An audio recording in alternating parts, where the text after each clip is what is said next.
Mehmet Selami.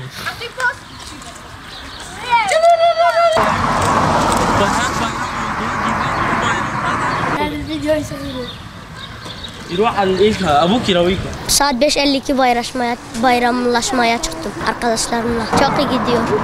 Önce namaza gittim, sonra bayrama çıktım.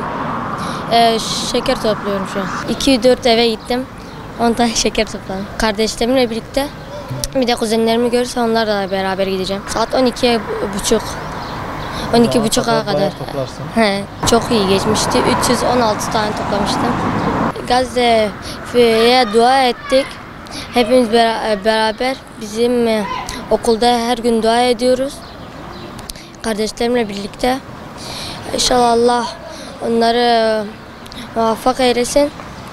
Allah onlara özgürlük versin. Bayram namazına gittik. Sonra çıktık. Mezarlığa gittik. Mezarlıktan sonra dolaşmaya gittik. Evleri falan dolaştık. Kuzenlerimle, amcalarımla. Evet, var, heyecanlı, bayağı iyi geçti bayağı. Onlara için dua ediyoruz. Boykotu gerçekleştiriyoruz. Yani mesela almıyoruz. Evlerimize İsrail malı almıyoruz. Herkesin boykot etmesini tavsiye ediyorum. Çok iyi. Arkadaşlarımla bayramlaşıyorum. Ama çok üzgünüz. Gazze'deki arkadaşlarımız çok kötü bir şekilde şehit oluyorlar. Onlar için dua ediyorum, namaz kılıyorum.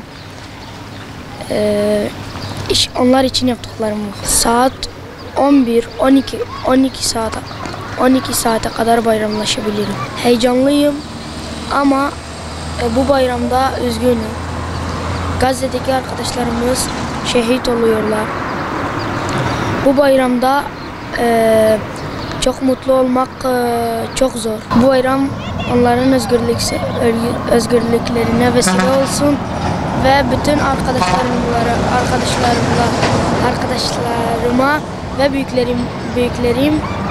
büyüklerime bayramı kutlu olsun.